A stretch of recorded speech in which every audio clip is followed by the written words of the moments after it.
సూర్య రాయ్ 92 వారు కామెంట్ చేశారు, పూజ గదిలో రాముల వారి ఫోటో ఉండవచ్చా, ఉండకూడదని అంటున్నారు, కష్టాలు అంటున్నారు, చెప్పండి గురుగారు. ఎవడరా మీకు చెప్పింది రాముడు వారి ఫోటో ఉంటే కష్టాలని చెప్పేసి?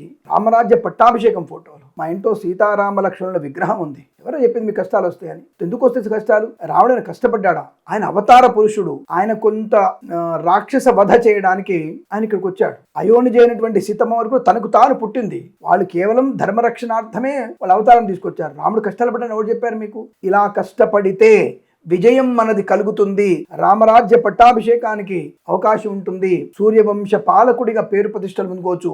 అప్పుడెప్పుడో రామాయణం జరిగితే ఇప్పటికీ రామ సీత లక్ష్మణుల భరత హనుమంతులు గుర్తుపెట్టుకుంటున్నావా? ఎలా గుర్తుపెట్టుకున్నావు? వారికి అటువంటి పేరు ప్రఖ్యాతి ఎలా వచ్చాయి?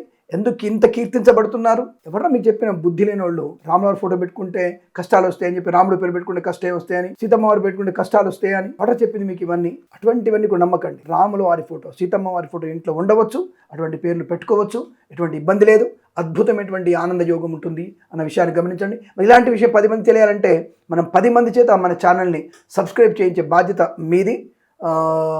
సూర్య గారు మర్చిపోదు. నమస్కారం.